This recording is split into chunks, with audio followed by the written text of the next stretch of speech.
Learn from every mistake, because every experience, encounter, and particularly your mistakes are there to teach you and force you into being more of who you are.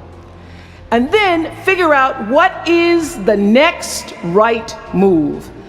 And the key to life is to develop an internal, moral, emotional GPS that can tell you which way to go. Because now and forevermore, when you Google yourself, your search results will read Harvard 2013. And in a very competitive world, that really is a calling card, because I can tell you, as one who employs a lot of people, when I see Harvard, I sit up a little straighter and say, where is he or she? Bring them in. It's an impressive calling card that can lead to even more impressive bullets in the years ahead. Lawyer, senator, CEO, scientists, physicists, winners of Nobel and Pulitzer Prizes, or late night talk show host. But the challenge of life, I have found, is to build a resume that doesn't simply tell a story about what you want to be, but it's a story about who you want to be. It's a resume that doesn't just tell a story about what you want to accomplish, but why. A story that's not just a collection of titles and positions, but a story that's really about your purpose. Because when you inevitably stumble and find yourself stuck in a hole, that is the story that will get you out. What is your true calling? What is your dharma? What is your purpose? For me, that discovery came in 1994 when I interviewed a little girl who had decided to collect pocket change in order to help other people in need. She raised $1,000 all by herself, and I thought, well, if that little 9-year-old girl with a bucket and a big heart could do that, I wonder what I could do.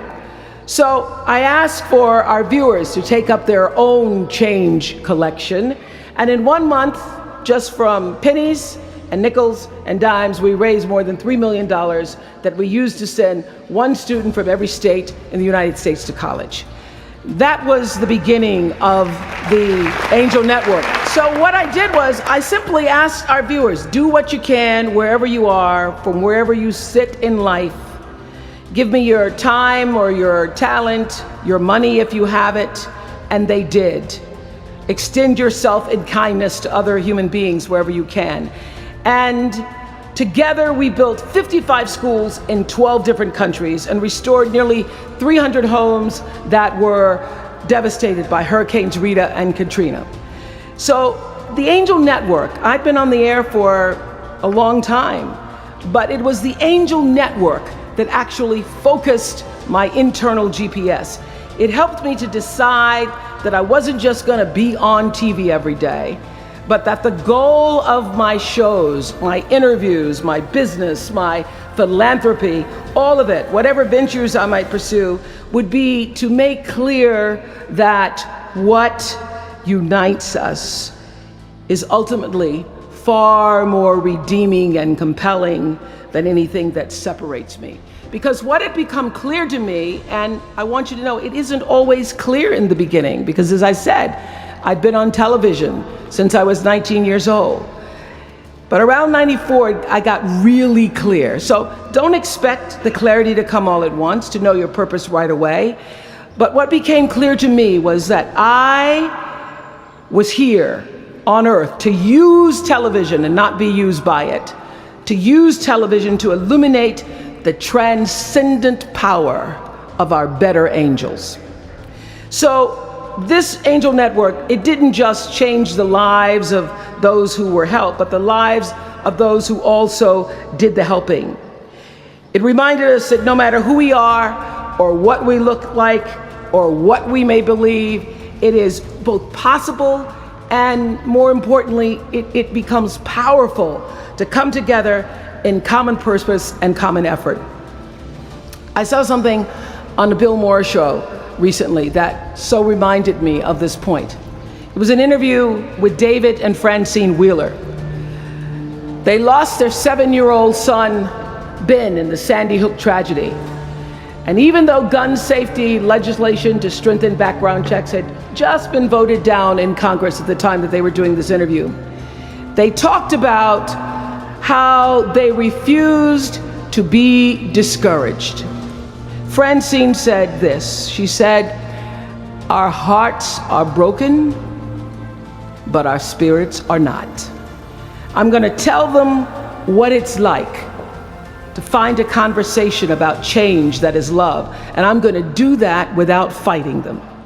And then her husband David added this: "You simply cannot demonize or vilify someone who doesn't agree with you, because the minute you do that, your discussion is over, and we cannot do that any longer. The problem is too enormous. There has to be some way that this darkness can be banished with light." In our political system and in the media, we often see the reflection of a country that is polarized, that is paralyzed, and is self-interested. And yet, I know you know the truth. We all know that we are better than the cynicism and the pessimism that is regurgitated throughout Washington and the 24-hour cable news cycle. We understand that the vast majority of people in this country believe in stronger background checks because they realize that we can uphold the Second Amendment and also reduce the violence that is robbing us of our children. They don't have to be incompatible. And we understand that most Americans believe in a clear path to citizenship for the 12 million undocumented immigrants who reside in this country, because it's possible to both enforce our laws and at the same time embrace the words on the Statue of Liberty that have welcomed generations of huddled masses to our shores. We can do both.